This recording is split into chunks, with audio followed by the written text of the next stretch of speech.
Welcome to another edition of the MDM podcast. I'm Mike Hockett, our executive editor. Industrial construction and contractor supplies buying group NetPlus Alliance has been serving distributors since its 2002 founding, but its roots date back much further to the late 1800s. It's now in its fifth generation of family-led leadership in the form of owner, CEO, and president Jennifer Murphy, who has had a front row seat to how NetPlus and the industry as a whole has evolved.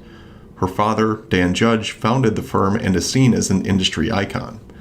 Murphy joined me for this episode to discuss NetPlus's history and how it shaped the company's future, and how the role of buying groups has evolved post-pandemic. She also had great perspective on the state of diversity throughout the industrial supply space and why it continues to serve the channel well.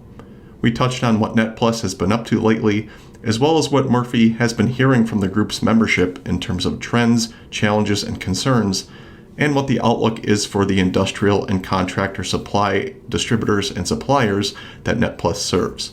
Enjoy. Jennifer, thanks for joining the MDM podcast. Thanks for having me, Mike. Great to be here. To start off, I'd like to ask, what are you passionate about outside of leading NetPlus Alliance? Well, my heart really resides two places, in this business here at NetPlus and with my family. So I have three children, two of whom live in Boston, my daughter who's an HVAC engineer there, and my son Sam, who is a senior in college and plays Division I football.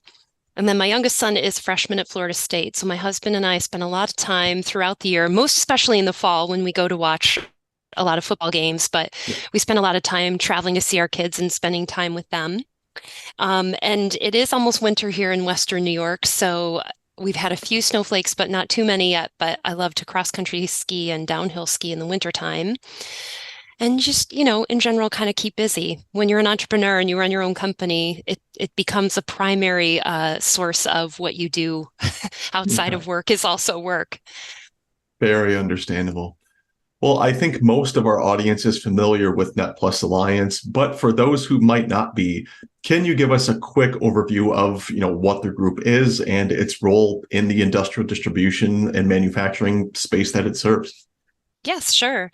So NetPlus Alliance serves a diverse group of distributors and manufacturers that are primarily focused on, but not limited to, industrial MRO, contractor supplies, and safety. We negotiate rebates on behalf of our 416 distributor members with our preferred supplier partners that include manufacturers, wholesalers, and business services providers. NetPlus also provides ongoing education through virtual and live training events that we put together with our preferred suppliers, as well as we host sales and product education through Blue Volt. We have a national meeting where people sit down and do planning, sales planning, talk about the upcoming year and what they want to try to accomplish together. And then we also have great marketing services that we provide on behalf of our supplier partners, and work to serve and support our distributors through a lot of those different activities that we facilitate throughout the year to help them grow. Yeah. Thank you. And then as a buying group, NetPlus has been in operation since 2002 in its current form. It was founded by your father, Dan Judge, but its roots and its history date back almost 200 years to the opening of the Erie Canal in 1825. And we don't have time to recap that entire history, but I would like to touch on some of the major events that led to what NetPlus is today, which the NetPlus website does a great job of illustrating with the timeline. So just going through here, 1885, William Nolan established the William Nolan Company as a machinist and steam fitter supplier in Lockport, New York, which is where NetPlus is headquartered. 1919, Nolan's nephews inherit that machine shop and renamed it Ward Brothers Mill Supply. 1931, Ward Brothers incorporates that business at the height of the Great Depression, posting sales of just over $100,000 in mill supplies, piping products, and machining services. Up to 1959, Sam Ward Jr. and his cousins Bill and Jim Judge take leadership roles at the company. Then 1969, your father, Dan Judge, joins the business after earning a degree in industrial distribution from Clarkson University and completing his service in Vietnam as a U.S. Army lieutenant. Up to 1984, the company expands with an acquisition in Buffalo and becomes Ward, Beals, and McCarthy. 1989, Dan Judge becomes the fourth generation president of the company. 4 years later, the company is sold and Dan becomes the executive director of ID1, which was at that time the industry's first industrial distribution purchasing cooperative. And as I noted, 2002, Dan forms NetPlus Alliance as a buying group for the industrial and contractor supplies distribution space. And then 2013, you become the fifth generation president of NetPlus Alliance. So I hope all that is accurate. And would you mind taking us the rest of the way, the following decade to the present? Sure. I should insert in there when I started at NetPlus Alliance, which was in 2006. So Yep. I had come into the company, I had lived in Boston for a number of years and had moved back to the Lockport area with my family. My children were young. My father had started NetPlus Alliance and needed support and help with his marketing work. So I just did a little ad hoc contracting work for him doing that. And over the years, as many parents have done in businesses with children who they're trying to kind of lure into the family business, you give them a little bit more work at a time and you start to go away for longer stretches and periods of time until one day you say, hey, I'm going to be gone for a few months. You're going to do all the payroll and manage all the contracts and do all the negotiations with manufacturers. So my role continued to grow. And then I stepped into the role as president in 2013. Um, but I've noted on here that you pulled things from the website. And in 2016 is when we launched the Women in the Industry event at the national meeting. And I felt that was worth noting because the reason that I had started that event at our show is because a very brilliant and brave group of women started an affiliation through the Industrial Supply Association called WISE, which was a group for women industrial supply executives. And that group was a game changer for a lot of the women I know that, you've interviewed and you feature in MDM who've gone on to grow their companies and done significant things both on the manufacturing and distribution side. So we have a lot of credit to give to Kathleen Durbin and some of the other women who started that group at the time. And I felt it was really important that we bring that to our meeting as well. When you are a woman who works in this industry, oftentimes you are at a dinner and you're the only female, or sometimes you walk into a room and it's primarily and predominantly male. So through Women Industrial Supply Executives, it gave us the opportunity to be able to meet a network of women and then walk into the industrial supply show and know several people right off the bat. And likewise, we started that and still continue that tradition today at our national meeting. Yeah, it's been Yeah, great to see. You mentioned how ISA's WISE group was really, if you look at today, almost every major industrial association has a women in industry right. group. But WISE, I do definitely see as a pioneer there. Like, I think they were one of the first, and kind of everyone else has definitely caught on. But yeah, it's been a difference maker. Yeah, most definitely. And even at the onset, it was really a networking opportunity where you could meet people across several groups, you could meet people across several manufacturers. And when you put a group of women together in the room, we can talk about a lot of things other than just work. And Yes. also provided a lot of development for that group of women as well. So, really proud of that being a component of my career history in the industry. So just a couple other things to touch on. We moved into a new office here in 2017 at 57 Canal Street, and you had mentioned the Erie Canal, so it's really nice where we are. We're just steps from the canal. You can walk out our door and be down and look and experience a piece of history that significantly changed the commerce and capitalism of the country, and it's most specifically of the Northeast. And so our family business here in Lockport was one of the hundreds of businesses that was born out of that commercialism and capitalism that had started with the Erie Canal. Used to take a long time to get things from, New York City out to Chicago. And once that was built, it really was a game changer. And so all of the industrial businesses that grew up around here in this area, even the building that we work in here today was a part of that, that renaissance that the Erie Canal had changed. Yeah. So a couple of other things, you just have on here is the transition of the ownership of the company did happen with me in 2021. I am the full owner of the business. I'm a fifth generation. So when you were recounting the history before, you mentioned my grandfather's name, my uncles, and my father, who was the fourth generation. So I am now the full owner of the business and have been the CEO since 2021. And we just celebrated our 20th anniversary of NetPlus in 2022. And then this past year at the annual meeting, we had our 10th annual meeting. So that was a really special occasion for us as well.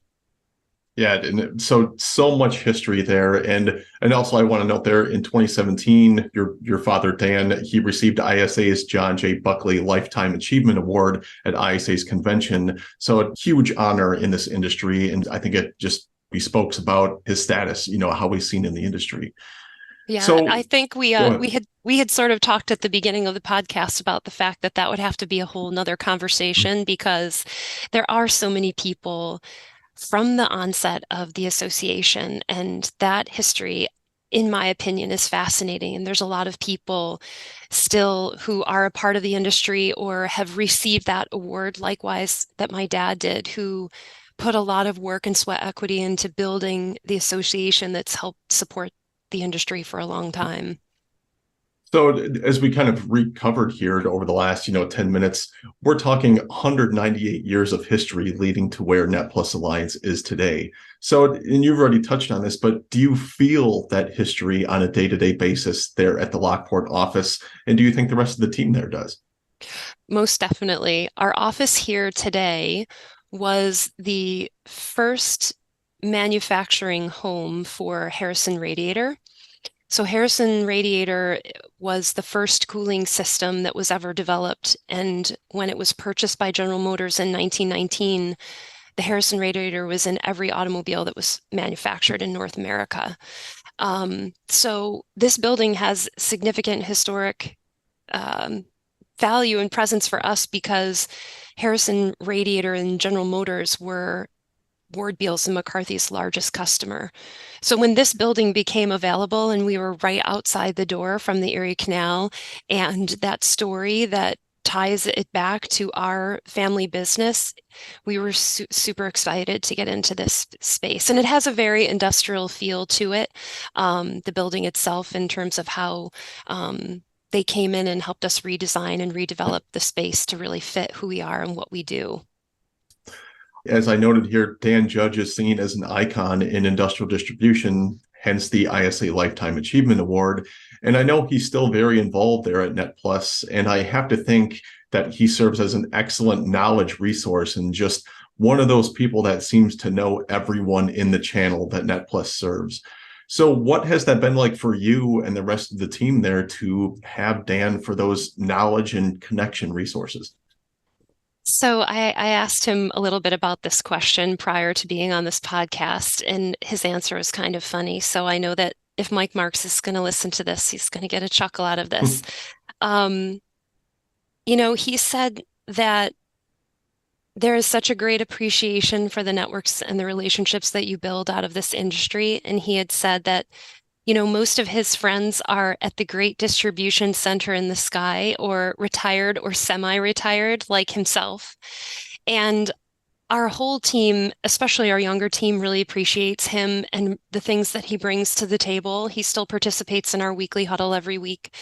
And he also does all the due diligence and reads everything on the economy and the industry on a weekly basis. So if you ever need to know something particular, you can reach out to him and he'll be able to tell you. But we benefit in that every week we get a full dose of what's happening in and around the industry and have all of that and all of those resources at our fingertips at all times. I think before me, when he came into the industry and was really involved in NIDA and SIDA, and which later became the IDA, as well as the local networks like the Niagara Industrial Executives Associations, he made his own network. He came into a family business where his father, his grandfather, and great great uncles were all involved in the business, and he did the due diligence to join those associations and build those networks with the people that helped him found and start NetPlus Alliance. And so likewise, when I came into the industry, it was just as similar. I went to shows with him. I met people, some of those people that are in the great distribution center in the sky, and others that are still here. He introduced me to a lot of people, but I worked to build my own network and love the friends that I've cultivated over the years through the industry, both through attending shows and through the relationships that we have in NetPlus. And I think that's important for a lot of people to recognize when you're in a family business, you do need to blaze your own trail and build your own relationships, but still respect what that person is bringing you into when you Yeah. come into a family business like ours. And on that note, you've seen the evolution of the role that industry buying groups play from the inside at NetPlus. So, from my outsider perspective, it seems that members have had to rely increasingly more on their buying groups amid all the change and disruption of the past decade. Obviously, COVID comes first to mind, but the escalation of e-commerce and the way it's changed customer buying behavior, changing supply chain conditions, changing distributor supplier relationships, and more. So, from your perspective, what are the biggest ways that the role of the traditional buying group has changed in your time there at NetPlus? This was an interesting question. I thought about this a lot because when I come at it from the perspective of our group, the way I answer this is to say that diversity and distribution is a really beautiful thing. You have companies that range from being very progressive and those that still manage their leads with pencils and paper and count their inventory by hand. Our group really accommodates this diversity and respects it, and we work to meet our members where they are. I think all of the groups do an excellent job in driving advocacy for their members and helping to remind them to keep walking towards those things that they need to do to maybe in tiny steps be more progressive companies. But I think when you're in a group like mine where we have members that are very large and some that are very small, I see how those companies serve and support their markets in really different and in similar ways. You have the agility of smaller distributors who can get out and call on people who can provide 24/7 service, who will really do everything that's possible to keep and accommodate their large customers or small and medium-sized customers. And then you got large distribution, and they serve the market in different ways, but to me, the way I see it is that there's a place for everyone in the industry, whether you are progressive and using AI in your sales tactics or using CRM. We do work to partner with companies. We have providers that do help distributors along with digital enablement. But again, depending on the type of company you are, we're gonna advise and meet you where you are. And we've ramped up our educational offerings at NetPlus because I'm a big proponent of culture and building company and building employees. And so when you're sending people to a sales or product training, when you're enrolling someone in our brand champion program, when you're engaging your team in sales planning through Growth Plus, you're helping your employees feel more engaged, feel more involved, and be a part of building a culture in your company. So whether you're progressive or not, I'm going to always kind of get on that topic of talking about building companies from within through people. Yeah. And I do a lot to do that, but whether I talk about that at our national meeting or through resources that we provide out to our group. Most of our discussion so far has focused on NetPlus's history, but I'd like to chat about some of what you and the team there have been up to recently to support those distributors across the spectrum there.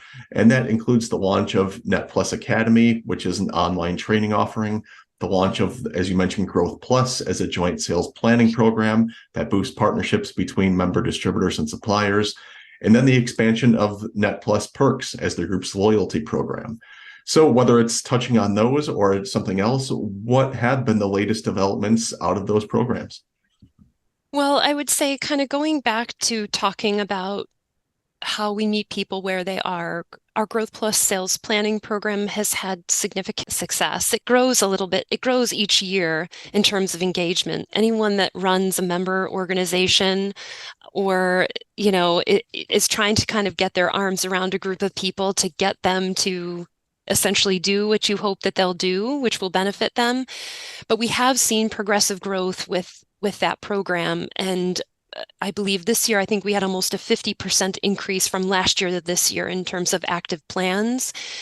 And those plans, when you look at all of the goals and objectives that are inside of those plans, it's roughly around $11 million in sales that's projected across those companies that are actively participating. And we see on average about a 40% growth lift for companies across the board who participate in sales planning. It's really quite simple. You're establishing objectives, you're making goals, you're talking about tactical actions that you're going to achieve together with that supplier. And it's just tying you more tightly in that relationship, which I think is more important than ever for distributors and for distributors to make themselves relevant with their supplier partners. So that program really does drive that through the group, and also does help facilitate with conversions and consolidations, which is a component of that program as well.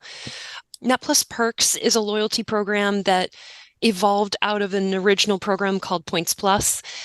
We started that program for the pure and simple reason that we wanted to get people to come to the national meeting. So we wanted to build engagement and we wanted to reward people for being engaged with our national meeting, our training events. But a big component of that program is, again, conversions and consolidations and making purchases, conscious purchase decisions by working with NetPlus preferred supplier partners. So that's the heart and soul of Perks, but being more engaged in going to training events and attending the national meeting and doing Growth Plus plans, all of those things add up to points that get you paid back dividends from the group. So when we grow above and beyond where we had expected in that year, we pay out dividends to the distributors that are in our diamond and platinum status. Yep. We also send Perks gear, and then we have a big trip for our diamond members once a year as well. Sure. So those have just like little intrinsic benefits that our members receive themselves by being more engaged with the group. And the NetPlus Academy has grown and seen tremendous success, as I mentioned before. We have the Blue Volt online learning platform where distributors, employees can get sales and product training right from their desks. And then they also can participate in our live trainings that we work on with our preferred supplier partners. And we also have something unique called virtual hands-on training events, which sounds like it couldn't be a real thing, but it's essentially where the manufacturer sends a kit of products to the distributor company. And usually it will be a group of people from that distributor who participates in that training, watches a live training event, and they get to handle the products and talk about the products and ask questions. Those have been tremendously successful. So we continue to add more of those to our roster of trainings every year because it has the highest conversion of new accounts within all of our training activities. And I think it's, again, meeting people where they are. It's easy. People don't have to leave their offices. They get to hold the products, they get to hear about the products, and then they learn about how to sell products. And then, as we noted, NetPlus hosted its 10th annual meeting this past October 8th through the 10th in Denver. Unfortunately, I wasn't able to attend, so I'm curious to ask, even though it was almost 2 months ago at this point, but what was the vibe there in terms of business optimism for the year ahead? Most economists seem to be on the consensus of a soft landing, projecting flat to low single-digit growth for the industrial economy in 2024. If you can touch on whether it's what people were saying at that annual meeting or what you've heard since, what is kind of the temperature out there regarding demand or business conditions for 2024? So we miss you at the annual meeting. Next year, I'll have to make it for sure. But the overall vibe of the meeting is very positive. I always say that it's like a big family reunion. So people are, in general, really happy to be there and happy to be together. But I felt that the feedback that we received, both from the surveys that we do and in general, and from our advisory council, the overall feeling was still very optimistic. I think, again, when I talk back to the diversity of our group and the types of distributors the variety and of sizes of distributors that we have in our group and the different markets and channels that they serve and work in, there's still a tremendous amount of opportunity in the channel. So I haven't heard from any distributor who has told me that they are slower than usual or not looking to hire more people or working to kind of determine and make commitments to inventory as they go into the end of the year. Everyone seems like, and I've read this too, a lot of of articles recently that I've seen on MDM as well. It's really important for businesses, myself included, that at this time of the year, this is the time that you need to be investing in your business, whether it's investing in improved processes and investing in systems or hiring and investing in people, because the turn is going to come. And we all know when it gets busy around here, it gets really, really busy in our industry. So we do an industry outlook survey. It's published by my father once a quarter. Lindsay from Contact from 3 Aspens Media, she does an incredible job putting together a survey that goes out to the membership that takes their temperature on kind of what's happening now and what's happening in the future. So with most of our distributors looking toward the end of 2023, the majority of the respondents are still reporting that their sales are going to be up. There has been a little bit of a drop off. I think the UAW strike contributed to that. Just some of the global things that are happening between the wars in both the Middle East and Israel and in Ukraine still kind of having an effect on supply chain, raw materials.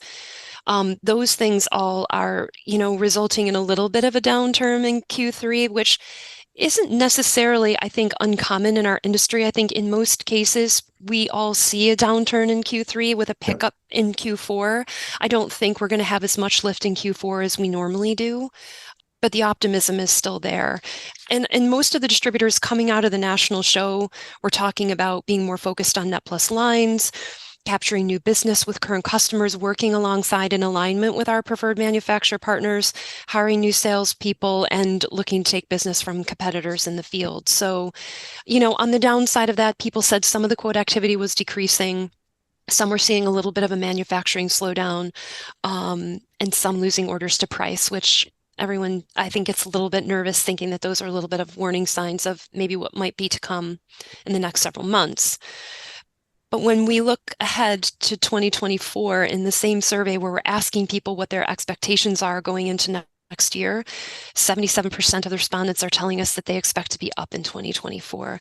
Maybe not as much, but I still feel that the optimism that's there due to several things that are happening both in their local markets and otherwise, people are anticipating and getting ready for the return. So that optimism is still there going into next year. And manufacturers, I think, for the most part, are always just a little bit more conservative. So the several that I've talked to over the last few weeks, just talking about what people are thinking about going into next year, everyone's kind of in that high single digits to low double digits range, because I think no one really can foresee what's going to happen in the back half of next year, which if we make our way through some of the headwinds that we're experiencing now, yes, we have election in the fall, there could be a good amount of a momentum that's coming in the back half of the year.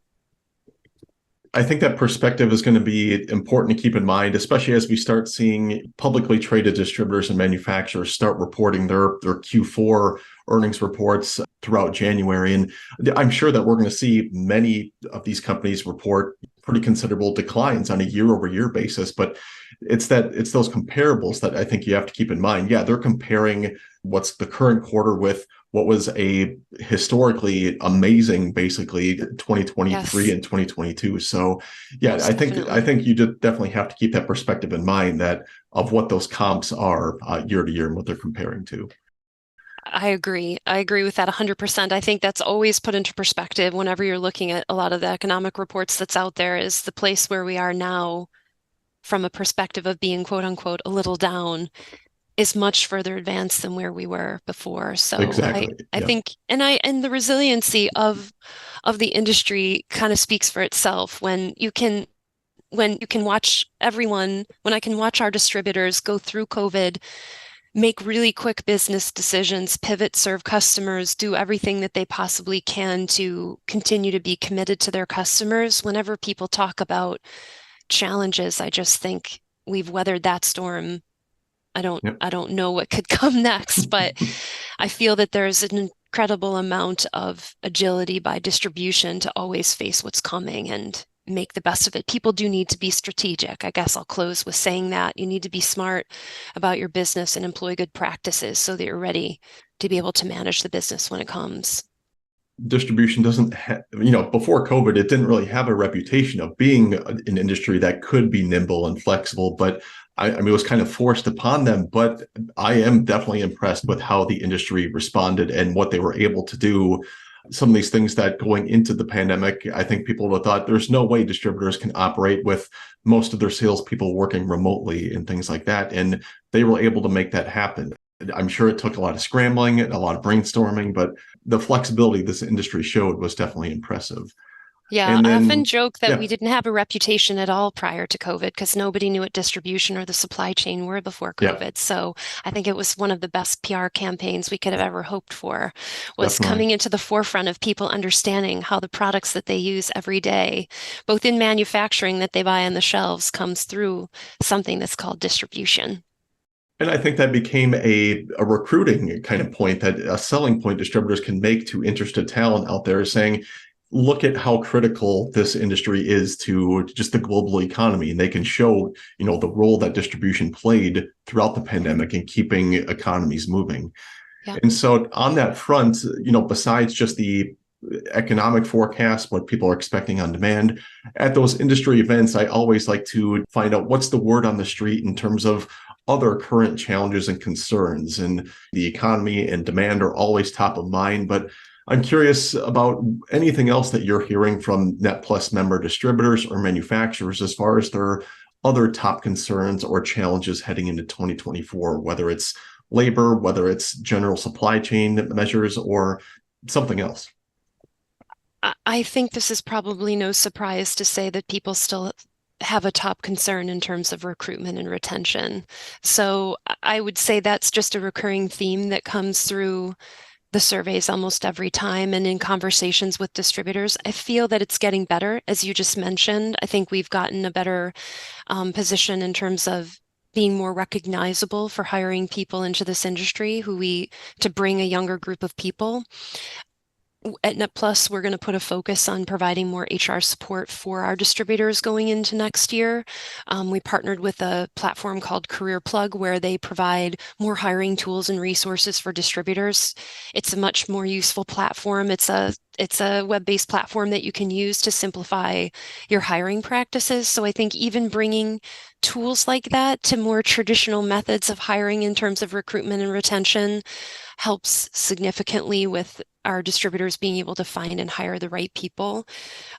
I think as far as markets are concerned, people continue to look for new opportunities. I know that the growth of mega sites, and our team is planning to attend World of Concrete. There's a lot of optimism there around infrastructure projects and other things that are going to be forthcoming in the future. So I think there's a lot of optimism around that. I think concerns about housing starts and the impact that interest rates have had on both commercial and residential construction, I think that will soften in the coming months. I don't think anyone has any real pressing concern about that. And price increases seem to be either not happening or really kind of trailing off. So I think for the most part, those concerns seem to have gone by the wayside. Um, but I would say sort of lastly, had a lot of conversations at the national meeting, and we did put a question in this survey, and we're doing more due diligence on it, is distributors understanding what kind of technology they do need in their businesses, whether that be upgrading or implementing an ERP system or understanding how and what manufacturers want in terms of EDI integration for distributors and manufacturers.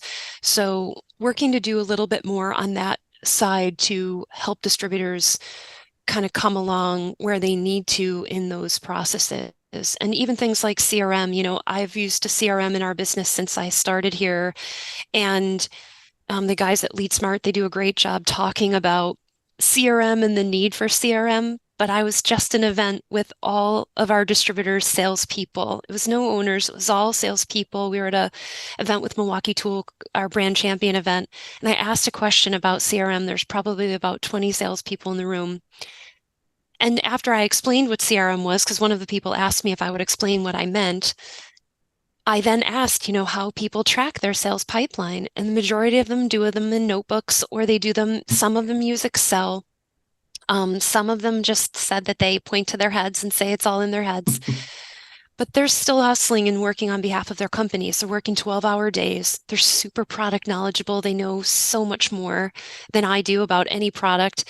And they and they're still filling and serving and supporting their customers in the field. So I would say probably in a lot of business owners, it's in the back of their heads. They think about it and they worry about it and they wonder about it and they know they need to make advancements with it. So I would say that's probably that fear of, am I not keeping up to the point that I should in terms of advancing my technology and being more digitally enabled, having an e-commerce site? I spend a lot of time talking with people about that and where to get started. But, I think, again, back to that resiliency point and people doing what they're doing and doing it well based on how they do know how to do those things, it's important that they keep that in mind as they continue to look and research and walk towards the things that they're going to need in the future. I think that is the what keeps you up at night kind of question that most executives come back to us with. It's, are we doing enough? I think that's a great point that you brought up there. I think if you asked any business owner, would you rather have your salesperson thinking about CRM, putting their notes in a CRM? Would you rather have them out closing sales and making deals all day long?